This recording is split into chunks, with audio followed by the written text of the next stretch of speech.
ಇವತ್ತು ಗುಳ್ಕಾಯಿ ಸಾಂಬಾರು ಮಾಡ್ತಾಯಿದ್ದಾರೆ. ನಮ್ಮ ತಂಗಿ ಮನೆಗೆ ಹೋಗಿದ್ವಲ್ಲ, ಅಲ್ಲಿ ವಾಕಿಂಗ್ ಹೋಗಿದಾಗ ಒಂದೆರಡು ಗಿಡಗಳು ನೋಡ್ಬಿಟ್ಟು ಈ ಗಿಡದಲ್ಲಿ ಬಿಡೋ ಕಾಯಲ್ಲಿ ಸಾಂಬಾರು ಮಾಡ್ಬೋದು, ಚೆನ್ನಾಗಿರುತ್ತೆ ಅಂತ ನೋಡ್ಬಿಟ್ಟು ಸುಮಾರು ಗಿಡಗಳದಲ್ಲೆಲ್ಲ ಈ ಕಾಯಿ ಬಿಟ್ಟಿದ್ವು. ಈ ಕಾಯಿ ಹೆಸರು ಏನು ಅಂತಲೂ ನಮಗೆ ಗೊತ್ತಿಲ್ಲ. ನಮ್ಮಮ್ಮ ಈ ಕಾಯಿ ನೋಡ್ಬಿಟ್ಟು ಇದು ಗುಳ್ಕಾಯಿ ನಮ್ಮ ಮನೇಲಿ ಅವಾಗ ಮಾಡ್ತಾಯಿದ್ರು ಅಂತ ಹೇಳಿದ್ರು. ಅವಾಗ ಎಲ್ಲ ಸುಮಾರು ಇದ್ವು, ಕಿತ್ಕೊಂಡು ಬಂದರು. ಅದನ್ನೆಲ್ಲ ತೊಟ್ಟೆಲ್ಲನೂ ಬಿಡಿಸ್ಕೊಂಡು ನೋಡಿ, ಈ ರೀತಿ ಚಿಕ್ಕ ಚಿಕ್ಕ ಬದನೆಕಾಯಿ ಥರ ಇರುತ್ತೆ. ಇದನ್ನು ಗುಳ್ಕಾಯಿ ಅಂತ ಕರೀತಾರಂತೆ. ಇಲ್ಲಿ ನೋಡಿ, ತೊಟ್ಟೆಲ್ಲನೂ ಬಿಡಿಸಿ ಈ ರೀತಿ ಮಾಡ್ಕೊಂಡಿದ್ದಾರೆ. ಈಗ ಅದನ್ನೆಲ್ಲನೂ ಒಂದೊಂದಾಗಿ ಜಜ್ಜಿ ಅದರಲ್ಲಿರೋ ಬೀಜಗಳೆಲ್ಲನೂ ತೆಗೆದು ಚೆನ್ನಾಗಿ ತೊಳೆದು ಅದು ತಣ್ಣಿಕಾಳು ಹಾಕಿ ಸಾಂಬಾರು ಮಾಡ್ತಾರೆ. ತಣ್ಣಿಕಾಳು ಹುಳಿ ಮಾಡ್ತಾರಂತೆ. ನೋಡೋಣ ಯಾವ ರೀತಿ ಮಾಡ್ತಾರೆ ಅಂತ. ಈ ಥರ ಜಜ್ಜಿ ಈ ಥರ ಬೀಜಗಳು ಬರುತ್ತೆ, ಇದರೊಳಗೆ ಬೀಜಗಳಿರುತ್ತಲ್ಲ, ಇದನ್ನೆಲ್ಲನೂ ಚೆನ್ನಾಗಿ ತೊಳೆದ್ರೆ ಹೊಟ್ಟೋಗ್ಬಿಡುತ್ತಂತೆ.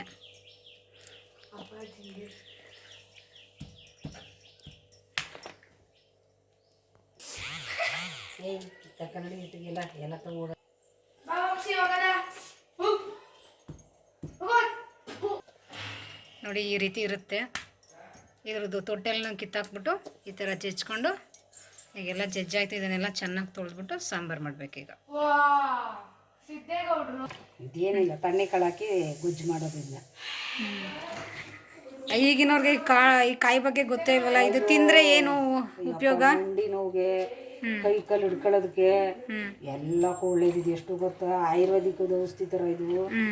ಸ್ವಾಮೀಜಿಯರಂದ ರವಿ ಹೇಳಿದ್ನಲ್ಲ, ಅವರೇ ತಿನ್ನೋದು ಜಾಸ್ತಿ. ನಮ್ಮಂತೀವ್ರಿಗೆ ಏನು ಗೊತ್ತಿಲ್ಲ ಅಂತ ಅದನ್ನ ತಿಂದಾರ ಅಂತೀವಿ ನಾವು. ನಮ್ಮಂತೀವರೆಲ್ಲ ಈಗ ಚೆನ್ನಾಗಿರ್ಬೇಕು, ತರಕಾರಿಗಳು ಫ್ರೆಶ್ ಆಗಿರಬೇಕು, ಕೊಳ್ತೋಗಿರ್ಬಾರ್ದು, ಗೊಬ್ಬರ ಇಲ್ಲ, ಏಟಾಗಿರ್ಬಾರ್ದು ಅಂತ ನೋಡ್ತಾರೆ ತರಕಾರಿಗಳನ್ನ. ಇದಕ್ಕೇನು ಗೊಬ್ಬರ ಹಾಕಿ ಬೆಳೆದಿಲ್ಲ, ಏನಿಲ್ಲ. ನೋಡಿ, ಇದು ತಿಪ್ಪೆಲಿ ಬಿಟ್ಟಿರೋ ಗಿಡದಲ್ಲಿ ಬಂದಿರೋ ಕಾಯಿ ಎಷ್ಟು ರುಚಿಯಾಗಿದೆ. ಮತ್ತೆ ರೋಡ್ಗೆರೆಯಲ್ಲಿ ಯಾವತ್ತು ಅಂದು ತಿಪ್ಪೆ ಗುಂಡಿ, ಇವತ್ತು ಚಿನ್ನದ ಗುಂಡಿ ಅಂತಾರಲ್ಲ, ಹಂಗೆ ಇವು ತಿಪ್ಪೆ ಗುಂಡಿ ನೋಡೋವೆಲ್ಲ ಚಿನ್ನದ ಥರ ನಮ್ಮ ಜೀವನಕ್ಕೆ, ನಮ್ಮ ರೋಗಗಳಿಗೆಲ್ಲ ಒಳ್ಳೆಯದು. ನೋಡಿ, ಗುಳ್ಕಾಯಿ ಈಗ ಎಲ್ಲ ಜಜ್ಕೊಂಡು ಬೀಜ ಎಲ್ಲನೂ ಎತ್ಕೊಂಡು ಕ್ಲೀನ್ ಮಾಡ್ತಾ ಇದ್ದಾರೆ ನಮ್ಮಮ್ಮ.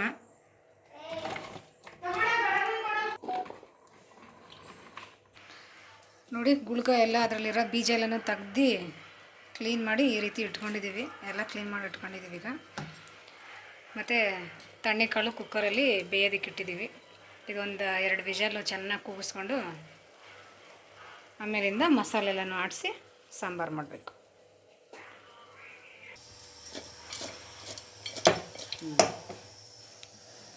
ಈಗ ಮಸಾಲೆ ಆಡಿಸೋದಕ್ಕೆ ಕಾಯಿ, ಈರುಳ್ಳಿ ಮತ್ತು ಬೆಳ್ಳುಳ್ಳಿ ಹಾಕಿದ್ದಾರೆ, ಟೊಮೊಟೊ ಇಷ್ಟನ್ನು ಈಗ ಮಸಾಲೆ ಆಡಿಸ್ಕೋಬೇಕು.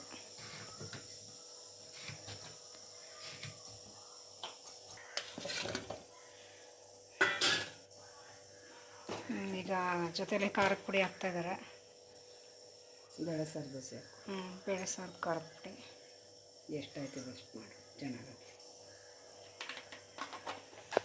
ಈಗ ಖಾರದ ಪುಡಿ, ಟೊಮೊಟೊ, ಕಾಯಿ, ಬೆಳ್ಳುಳ್ಳಿ, ಈರುಳ್ಳಿ ಎಲ್ಲ ಹಾಕೊಂಡಿದ್ದೀವಿ. ಈಗ ಇದು ಮಸಾಲೆ ಆಡಿಸ್ಕೊಬಿಡೋಣ. ಒಗ್ಗರಣೆಗೆ ಈರುಳ್ಳಿ ಕಟ್ ಮಾಡ್ಕೊತಾರೆ ನಮ್ಮಮ್ಮ.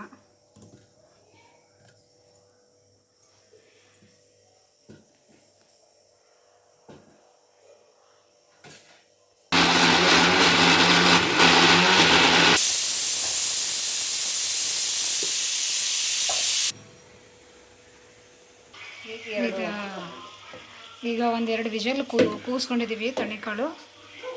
ಇನ್ನೊಂದು ಸ್ವಲ್ಪ ಬೇಯಬೇಕು. ಈಗ ಸಾಂಬಾರು ಒಗ್ಗರಣೆ ಹಾಕಿ ಕಾಯೆಲ್ಲ ಹಾಕ್ತೀವಲ್ಲ, ಆವಾಗ ಇನ್ನೊಂದು ವಿಷಲ್ ಕೂಗಿಸ್ಕೊಂಡ್ರೆ ಕರೆಕ್ಟಾಗಿ ಕಾಳೆಲ್ಲ ಬೆಂದಿರುತ್ತೆ.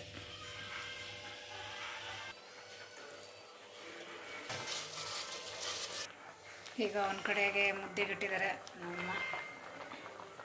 ಈ ಕಡೆ ನಿಧಾನ ಸಾಂಬಾರು ಒಗ್ಗರಣೆಗೆ ಎಣ್ಣೆ ಹಾಕ್ತಾಯಿದ್ದಾರೆ. ಇಷ್ಟೆಣ್ಣೆ ಕರಿಬೇವಿನ ಸೊಪ್ಪು ಹಾಕ್ತಾಯಿದ್ದಾರೆ, ಸಾಸಿವೆ ಕಾಳು ಮತ್ತು ಈರುಳ್ಳಿ. ಈಗ ಕರಿಬೇವಿನ ಸೊಪ್ಪು ಹಾಕಿದ್ದಾರೆ, ಸಾಸಿವೆ, ಈರುಳ್ಳಿ ಹಾಕಿ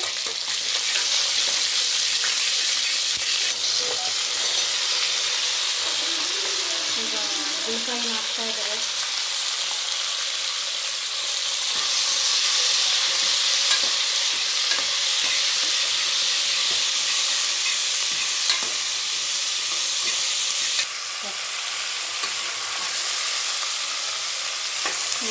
ಗುಳ್ಕಾಯಿ ಎಲ್ಲ ಹಾಕಿ ಒಗ್ಗರಣೆಗೆ ಸ್ವಲ್ಪ ಎಣ್ಣೆಯಲ್ಲಿ ಫ್ರೈ ಮಾಡ್ಕೊತಾ ಇದ್ದೀವಿ. ಇದ್ರ ಜೊತೆಗೆ ಬೇಯಿಸ್ಕೊಂಡಿದ್ವಲ್ಲ ತಣ್ಣಿಕಾಳು ಅದನ್ನು ಹಾಕ್ಬೇಕು.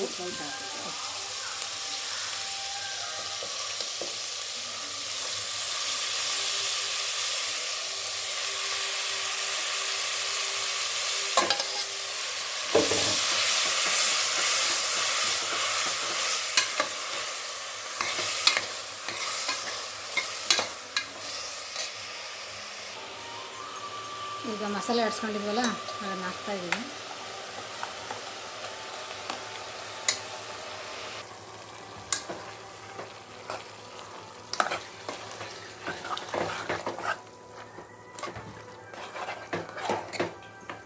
ಈಗ ಇದಕ್ಕೆ ಸಾಂಬಾರಿಗೆ ಎಷ್ಟು ನೀರು ಬೇಕೋ ಅಷ್ಟು ನೀರು ಹಾಕಿ ರುಚಿ ಹಾಕಿ ಒಂದು ವಿಷಲ್ ಕೂಗಿಸ್ಕೊಬೇಡ.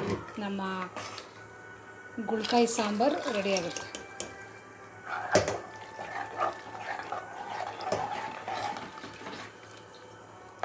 ಇದ್ರ ಜೊತೆ ತರಕಾರಿ ಬೇರೆ ಯಾವ ಹಾಕ್ಬೋದು, ನಾವು ಇದೊಂದೇ ಹಾಕಿದ್ದೀವಿ. ಇದ್ರ ಜೊತೆ ಆಲೂಗಡ್ಡೆ ಏನು ಬೇಕಾದರೂ ಹಾಕ್ಬೋದು ತರಕಾರಿನ. ನಾವು ತರಕಾರಿ ಯಾವುದೂ ಹಾಕಿಲ್ಲ, ಬರೀ ತಣ್ಣಿಕಾಳು. ಹಾಂ, ಇದಕ್ಕೆ ತಣ್ಣಿಕಾಳು ಮತ್ತು ಗುಳ್ಕಾಯಿ ಹಾಕಿ ಸಾಂಬಾರು ಮಾಡ್ತಾಯಿದ್ವಿ. ಈಗ ಸಾಂಬಾರಿಗೆ ರುಚಿಗೆ ತಕ್ಕಷ್ಟು ಉಪ್ಪು ಹಾಕ್ತಾಯಿದ್ದೀವಿ.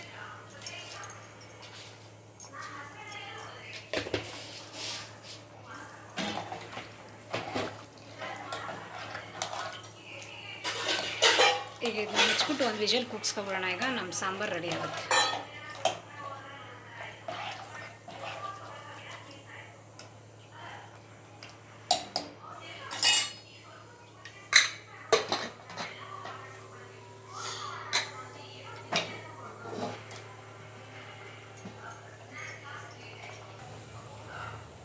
ಈಗ ಮುದ್ದೆ ಒಣಸ್ಕೊತಾ ಇದ್ದೀವಿ.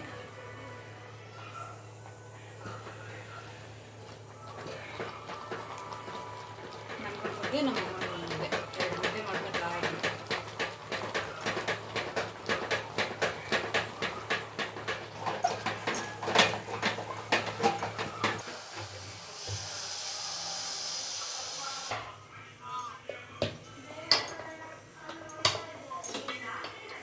ಬಿಸಿ ಬಿಸಿ ಮುದ್ದೆನೂ ರೆಡಿ ಆಯಿತು. ಈಗ ಸಾಂಬಾರು ಒಂದು ವಿಷಲ್ ಕೂಗ್ಬಿಟ್ರೆ ಬೇಕೊಂದು ಎರಡು ಕೂಗಿಸ್ಬಿಟ್ಟು ಬಿಟ್ಬಿಡ್ಬೇಕಲ್ಲ ಮೂರನೇ.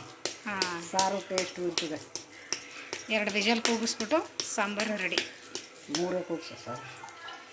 ಒಂದಕ್ಕೆ 2 ಅಂದೆ, 2 ಒಂದಕ್ಕೆ 3 ಅಂತಿದ್ದೆ. ಸಾಂಬಾರು ಬೇಯ್ತದೆ. ಆಯಿತು, 3 ಕೂಗಲಿ ಬಿಡು. ಇಲ್ಲಾಂದ್ರೆ ಸಾಂಬಾರು ಬೇಯ್ಕಿರೋ ಬಳಿ ಬಂದ್ಬಿಡುತ್ತೆ ತಣ್ಣೆ ಕಳಿಸಿ. ಮತ್ತೆ ತಗೋಬೇಕಂತ.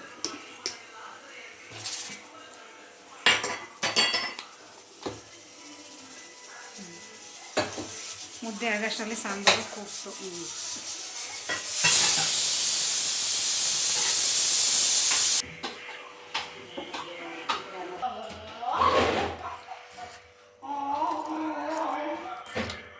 ಗುಳ್ಕಾಯಿ ಸಾಂಬಾರು ರೆಡಿ. ಬಿಸಿ ಬಿಸಿ ಮುದ್ದೆ ಹಾಕೊಂಡು ಈಗ ಊಟ ಮಾಡ್ತಾ ಇರೋದು. ದಪ್ಪ ಆಯ್ತಾ? ಪರವಾಗಿಲ್ಲ. ಈ ಪೂಜೆ ಮಾಡ್ತಾಳೆ.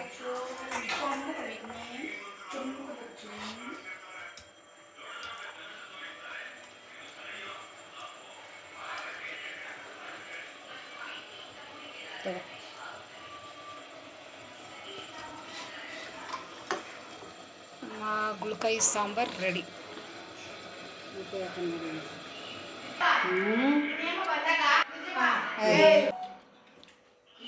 ಹೆಂಗೈತೆ ಸಾಂಬಾರು? ಚೆನ್ನಾಗೈತಾ? ಬೆಂದೈತಾ ಕಾಳಿಗ?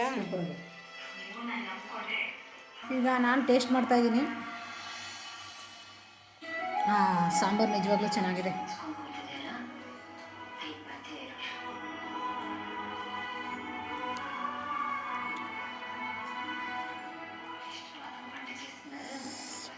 ಬಿಸಿ ಬಿಸಿ ಬೆಂದಿ ಒಳ್ಳೆ ಸ್ಮೂತಾಗಿ ಎಷ್ಟು ಚೆನ್ನಾಗಿದೆ. ಚೆನ್ನಾಗಿದೆ ಸಾಂಬಾರು. ಸೇಮ್ ಬದನೆಕಾಯಿ ಥರನೇ. ಆದರೆ